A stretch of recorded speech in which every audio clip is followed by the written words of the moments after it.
quería que su pueblo estuviera apartado de la maldad. Por eso la eliminaba. Yo les he puesto una analogía y creo que la he tratado aquí. Imagínate que ahorita Dios te dice, mira, no te preocupes, voy a mandar a exterminar a todos los malvados, los sicarios, los que manejan droga, ¿verdad? Los que la trata de blancas, todos esos líderes que hacen todas esas cosas. Voy a limpiar, ¿sí?, al pueblo de Dios para que no haya maldad. ¿Tú qué le dirías? ¿Que sí o que no? Yo también le diría que sí. Pero ¿qué pasaría que cuando toque que algunos de nuestros familiares tienen esa tendencia de mandar? No, Señor, no lo permitas más. Eso se llama rebelión. Y a veces no lo entendemos. Dios simplemente estaba limpiando a su pueblo de la maldad. Dios estaba haciendo algo bueno por su pueblo. Y el problema que muchas veces nosotros no queremos entender lo que Dios hace por su pueblo, limpiarlo. Por eso le llama que es un pueblo santo, apartado para Dios, apartado de la maldad, apartado de la mundanalidad, apartado de muchas cosas que finalmente no hemos querido entender. Y que si las entendemos somos sabios.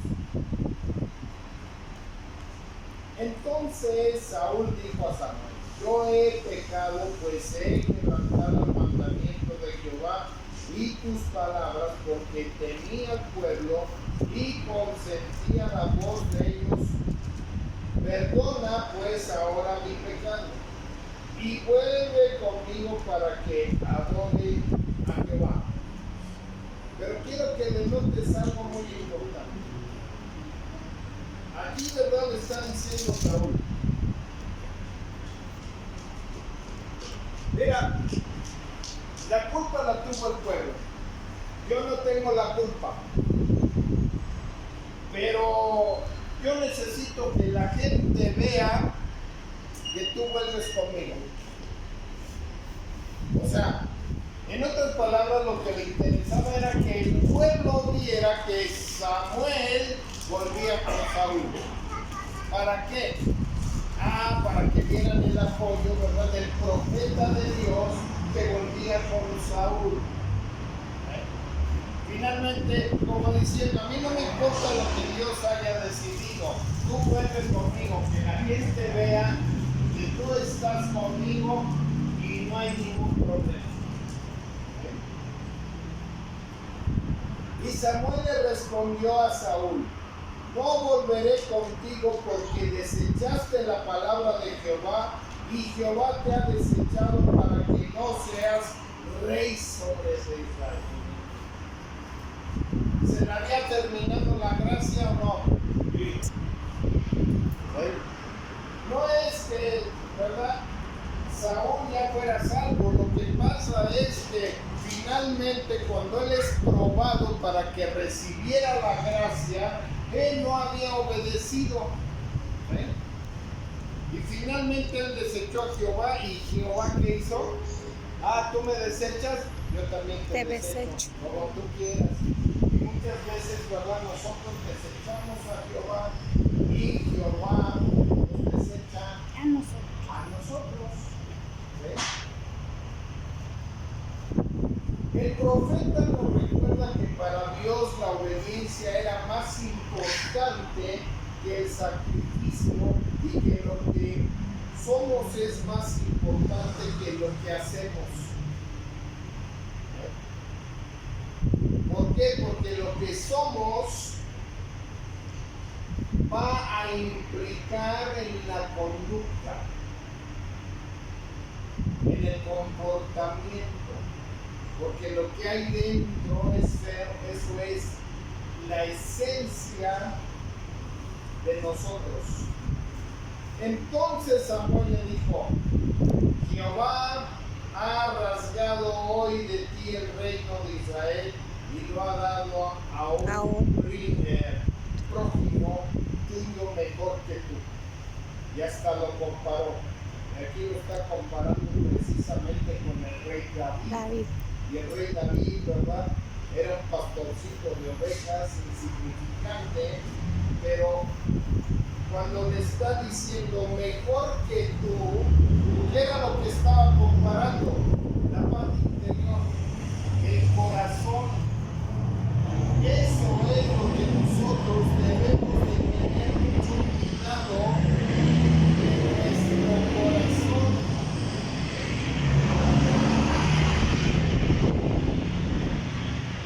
Guardar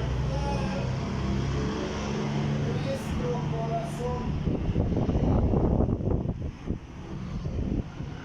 En el libro de Amós, ahorita regresamos ahí a Samuel, no lo pierdan, vamos a ver Amós en el capítulo 5.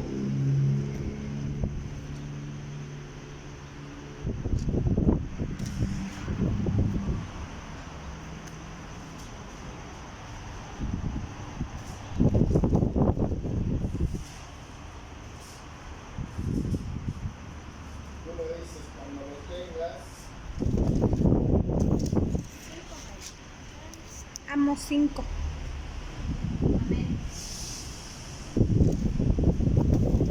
Déjenme dejarla ahí. Y dice en el verso 21, capítulo 5, verso 21 5. del libro de Amós.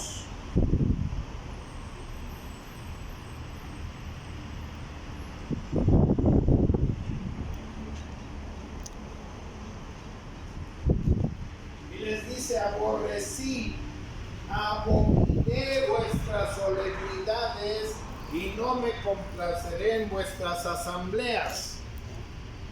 La palabra asamblea significa congregación, ¿sí? Sinagoga. Y nosotros, ¿verdad? Solemos también decir congregación.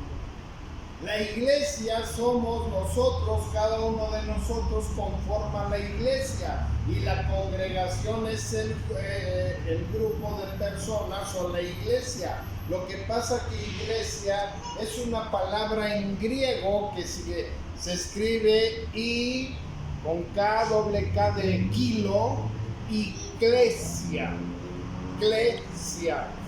¿sí? Que significa cada uno de nosotros, y en la parte individual somos el templo viviente del Espíritu Santo. Así es que, ¿verdad? Ahí les está diciendo, yo en sus asambleas o en su congregación ni me complazco. Ay, Dios mío, era algo muy duro. ¿Por qué creen que Dios no se complacía? Porque Dios, ¿qué es lo que está mirando de nosotros? El corazón y la mente, los pensamientos, y sabe Dios, ¿verdad?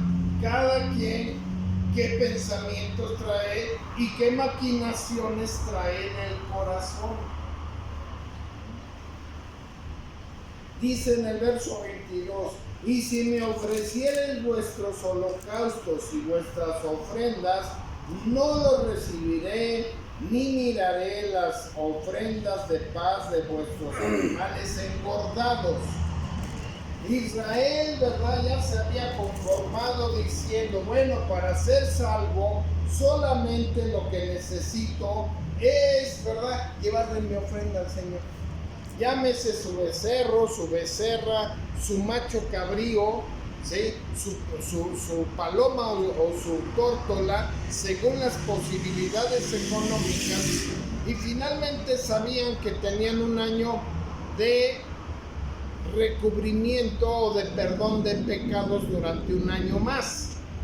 Pero Dios les estaba diciendo, yo no me complazco de eso. ¿Por qué? Porque estaba viendo en ellos precisamente toda esa maldad, ¿sí?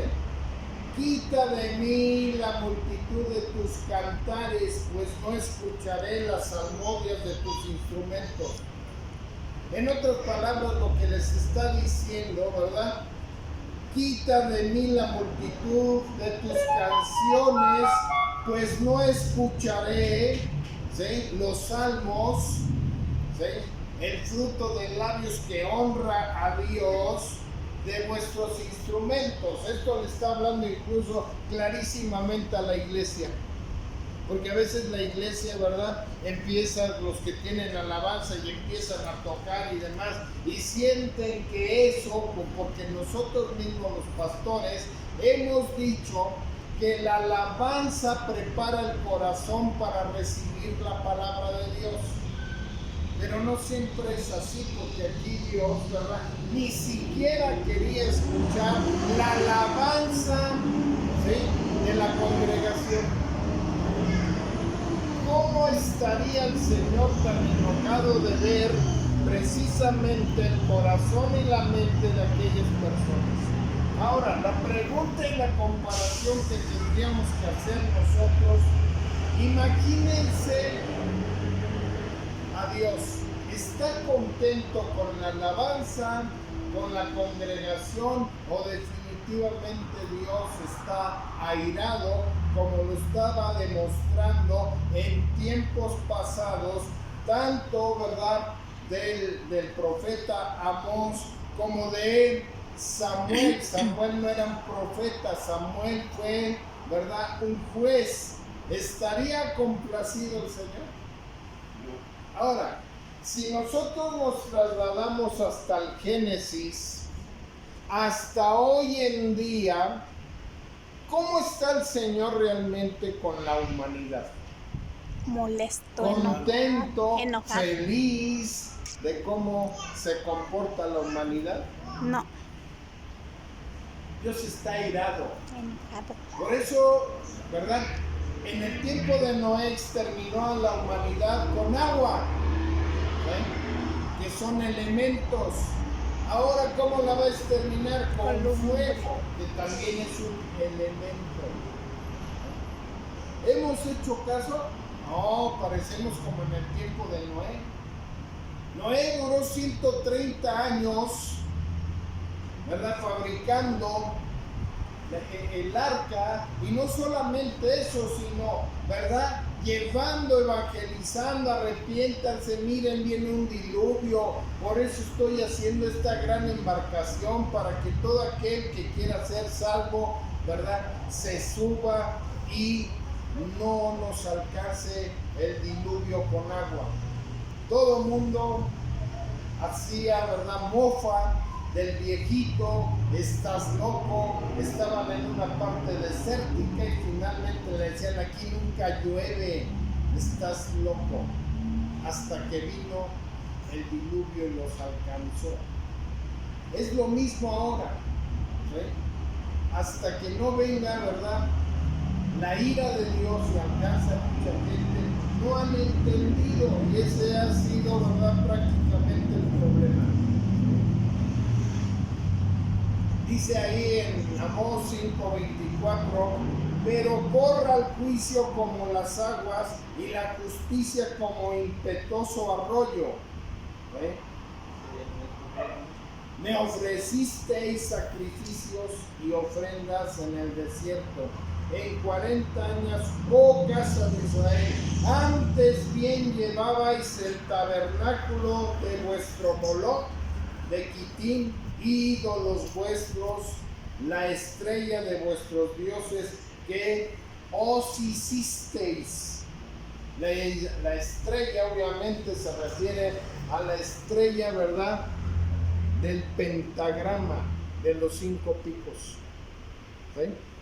Y tú investiga y vas a ver que la mayor parte de las banderas del Medio Oriente tienen estrellas, lunas y soles de 5 picos. ¿Sí? Curiosamente, eso era también un reclamo de idolatría. ¿Sí?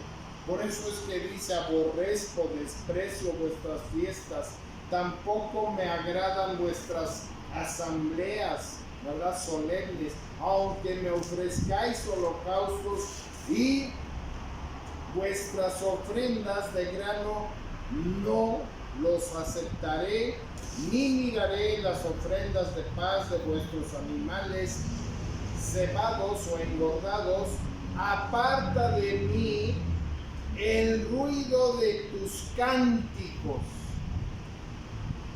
qué tremendo es esta parte que ni siquiera Dios quería oír alabanza. ¿Eh? Pues no escucharé ni siquiera la música de tus arpas, pero corra el juicio como las aguas y la justicia como corrientes inagotables. O sea, de otra manera, lo que les está diciendo, el juicio de Dios no puede ser parado. Tiene que seguir corriendo hasta la venida y el regreso del Señor Jesucristo. Porque, ¿qué nos enseña hoy la iglesia del siglo XXI? No te preocupes, no te preocupes. ¿Sí? La gracia, el regalo inmerecido, todo lo tenemos. Cristo viene antes por su iglesia y se la lleva y todos felices y contentos. No nos dicen, ¿verdad?, que estemos preparados, que nos preparemos, que tengamos cuidado, que cuidemos nuestra salvación con temor y con temblor, como tal como lo dice la Biblia. No nos dice nada de eso. ¿Sí? Podemos ver que el desobedecer al Señor, ¿verdad?, lo va a ver hasta el punto que ni tan siquiera los cánticos y las alabanzas del pueblo le llaman para nada la atención. Y nos conformamos con que nos hayan dicho, Diosito es muy bueno. Sí, Dios es un Dios bueno, pero es un Dios justo. Cuando ve, ¿verdad?, justicia en el corazón, por supuesto que no hay ningún problema. Nosotros debemos de ser adoradores en espíritu y en verdad, y volvernos, ¿verdad?, un sacrificio vivo, santo y agradable a Dios, recordando en todo tiempo que tal y como dijo, ¿verdad?, Pablo en 1 Corintios 10:31, vamos ahí a 1 Corintios 10:31.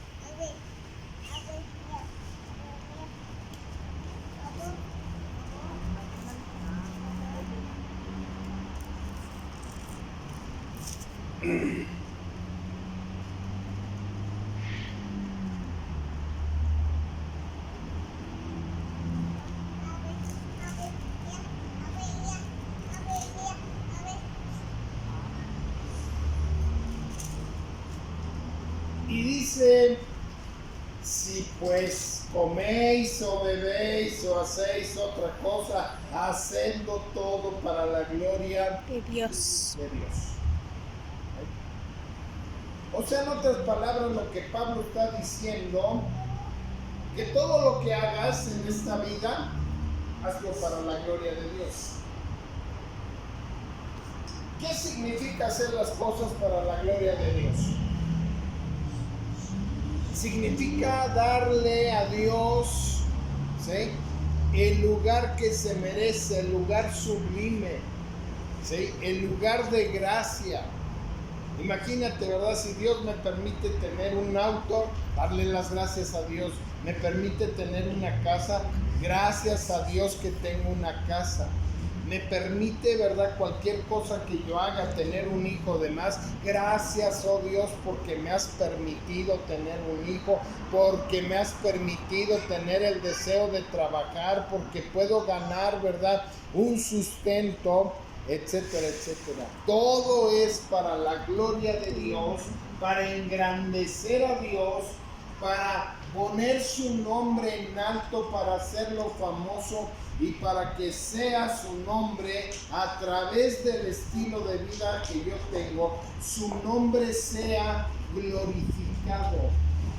¿Cuánta gente hay, verdad, que no glorifica el nombre de Dios? ¿Y sabes tú por qué?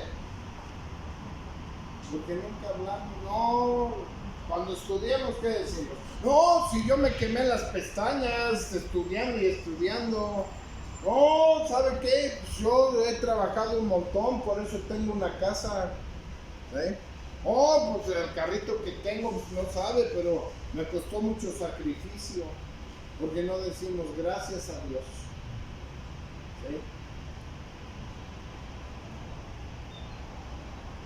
De la misma manera, ¿verdad? Que el pueblo de Israel en aquel entonces, vemos una historia similar con Caín y el hermano, ¿verdad? De Caín, Abel. En el pasado Caín ofreció a Dios un culto indigno que no fue aprobado por Dios, porque era una ofrenda, ¿verdad? Ahora sí que, ay, como se vaya, finalmente es para Dios. Y el Señor en su desagrado reprendió a Caín y lo corrigió, pero en lugar de aceptarlo y cambiar de vida, se endureció todavía mucho más. ¿Y qué es lo que vemos? ¿Cuáles fueron los hechos desarrollados en esa historia? Caín, ¿verdad?, ofreció adoración a Dios con un corazón lleno, ¿verdad?, de odio, de envidia, tal como lo vemos, ¿sí?, en la palabra de Dios. Y muchas veces nosotros, ¿verdad?, nos pasa así. Dice Primera de Juan 3:12. Tú me dices cuando lo tengas.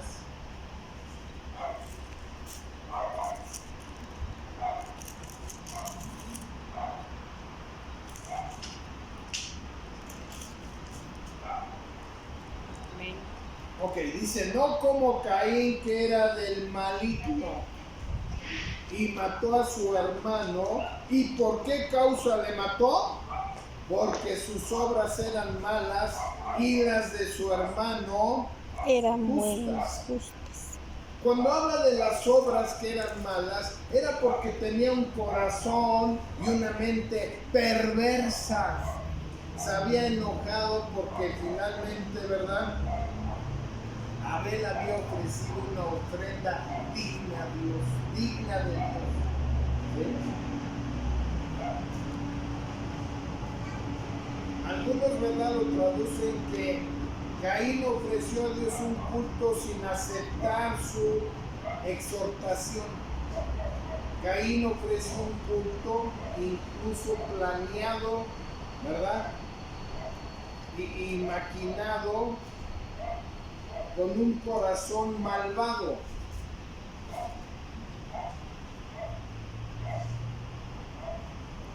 Y Caín intentó esconder su pecado y librarse de las malas consecuencias. Y dice ahí, ¿verdad?, Primera de Samuel 4:4.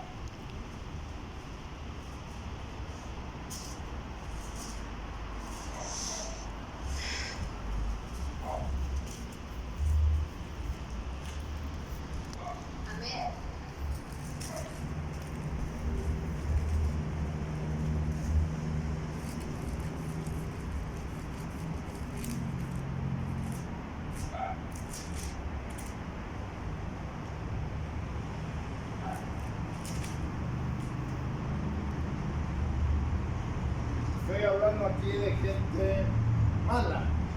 Dice, y envió el pueblo a Silo y trajeron de allá el arca del pacto de Jehová de los ejércitos, que moraba entre los querubines, y los dos hijos de Eli, Ofni y Fines, estaban allí con el arca del pacto de Dios. Y aconteció que cuando el arca del pacto de Jehová llegó al campamento, todo Israel gritó con tan gran júbilo que la tierra tembló. Cuando los filisteos oyeron la voz de júbilo, dijeron, ¿qué voz de gran júbilo es esta en el campamento de los hebreos? Y supieron que era el arca de Jehová que había sido traída al campamento.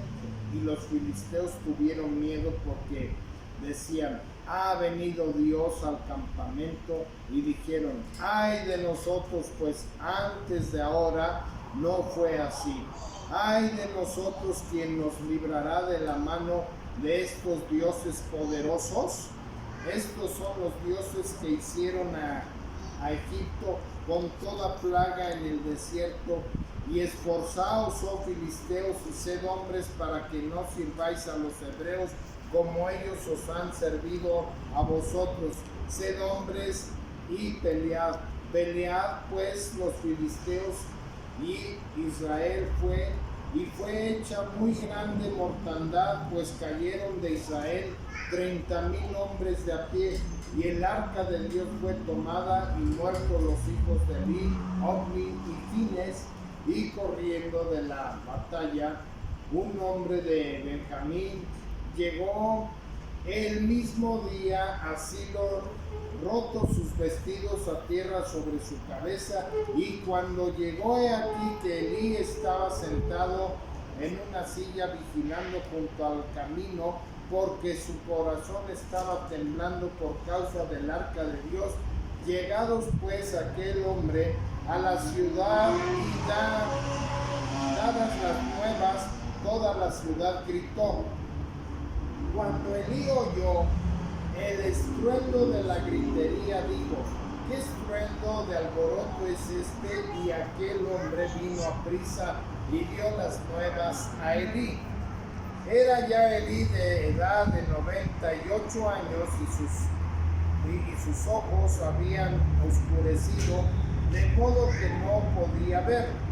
Dijo pues aquel hombre a Elí: yo vengo de la batalla y he escapado hoy del combate. Y Elí dijo: ¿qué ha acontecido, hijo mío?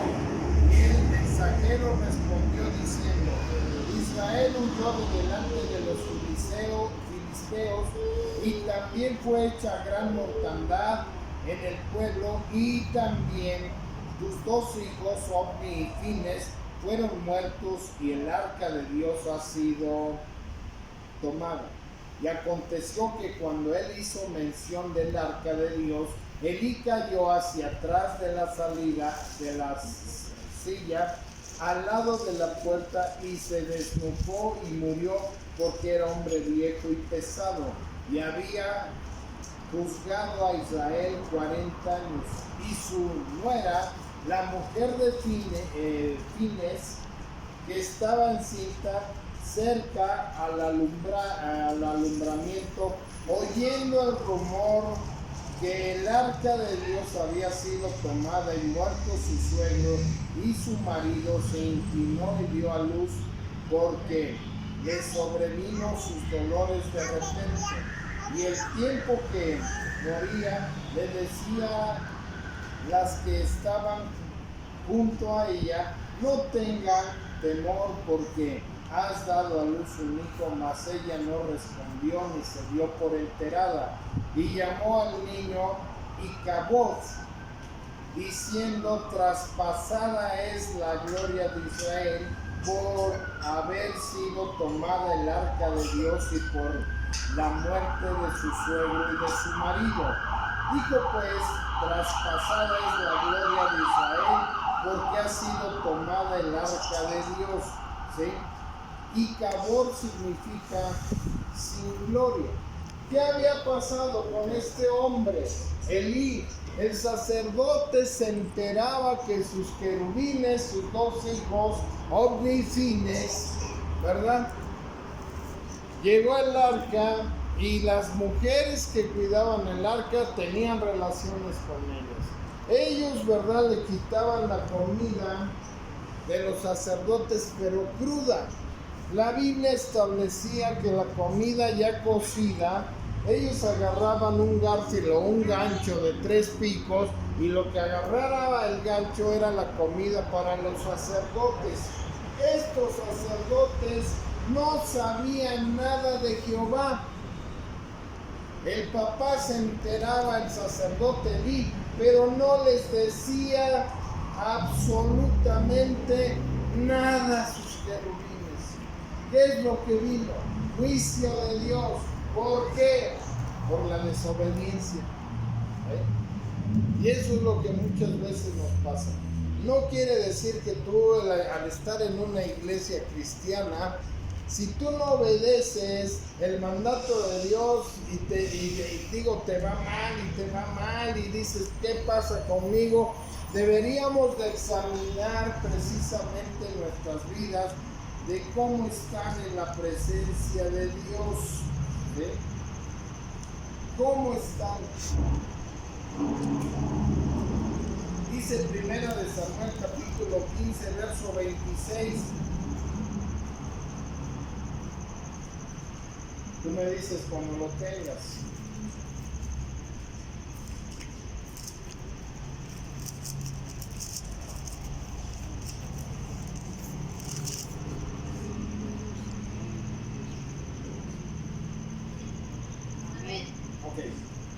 Y Samuel respondió a Saúl: no volveré contigo, porque desechaste la palabra de Jehová, y Jehová te ha desechado para que no seas rey sobre de Israel. Y volviéndose Samuel para irse, él se asió de la punta de su manto y se rasgó. Entonces Samuel le dijo: Jehová ha rasgado hoy de ti el reino de Israel y lo ha dado a un prójimo tuyo mejor que tú. Además, el que es la gloria de Israel no mentirá ni se arrepentirá, porque no es hombre para que se arrepienta. Y él dijo: yo he pecado, pero te ruego que me honres delante de los ancianos de mi pueblo y delante de Israel, y vuelvas conmigo para que adore a Jehová tu Dios. Por eso les digo que ¿qué era lo que buscaba? Buscaba ser visto de los hombres. Después dijo Samuel: traedme a Agar, rey de Amalek. Y Agar vino a él alegremente, y dijo a Agar: ciertamente ya pasó la amargura de la muerte, porque según ya lo habían perdonado. Y Samuel dijo: como tu espada dejó a las mujeres sin hijos, así tu madre será sin hijo entre las mujeres. Entonces Samuel cortó en pedazos a Agar delante de Jehová en Gilgal. Se fue luego Samuel a Ramá, y Saúl subió a su casa en Gabá de Saúl, y nunca después vio Samuel a Saúl en toda su vida. Y Samuel lloraba a Saúl, y Jehová se arrepentía de haber puesto a Saúl por rey sobre Israel. Y fíjense cómo oraba Samuel. Pero Dios no cambió finalmente el corazón, aunque Samuel oraba por Saúl, porque le había dolido. Y aquí, ¿verdad?, nos da una gran lección que Dios no es hombre, ¿verdad?, ni para hijo que de hombre, para que se arrepienta.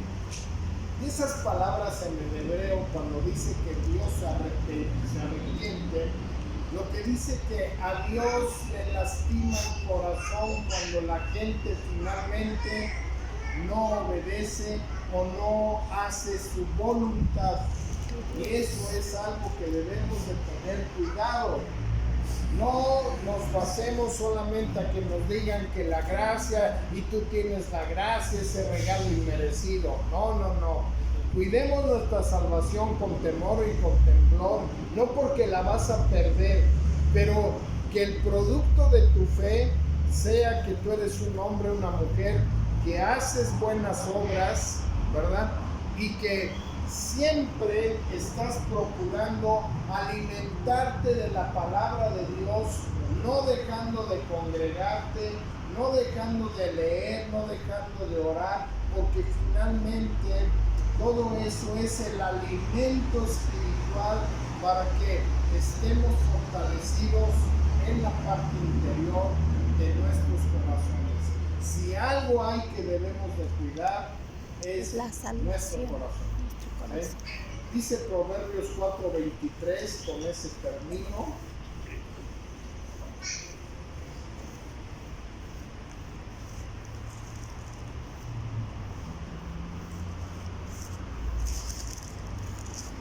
Amén. Gracias. Y dice: sobre toda cosa guardada, guarda tu corazón, porque de él emana la la vida. Algunas otras versiones bíblicas dicen que guardes tu espíritu porque de él está la vida eterna. Así es que nosotros, ¿verdad?, debemos de cuidar mucho la manera de nuestras emociones, de nuestros sentimientos y de nuestra voluntad. Tener mucho cuidado de cómo estamos sintiendo, cómo estamos pensando en nuestro corazón. Si nuestro corazón está pensando con maldad o realmente está reaccionando a la palabra de Dios, ¿verdad? La buena palabra de Dios para hacer la voluntad de Dios. Y si estamos creyendo en realidad en la buena obra de Dios. Si eso es, pues ahora sí que no tenemos ningún problema. Realmente, ¿verdad? Dios que escudriña la mente y el corazón, que prueba, ¿verdad?, la mente y el corazón, está viendo que no somos como aquellos hombres perversos que no cuidaron la parte de su corazón, ¿verdad? Y que finalmente les ha faltado el fruto del Espíritu Santo. ¿Okay? Vamos a orar. Dios y Padre de nuestro Señor Jesucristo, te damos gracias esta tarde, bendito Dios, por tu santa palabra, Señor, donde tú hablas en nuestras vidas. Y Padre, así como le hablaste a Saúl y le has hablado, Señor, a todos esos hombres, Padre, hoy pedimos que nos hables a nosotros a través de tu palabra. Bendice, Señor, a cada una de las personas que están aquí, Padre, en tu iglesia. Y guárdales, Señor, en sus trabajos, en todas sus actividades, Señor. Derrama, Padre,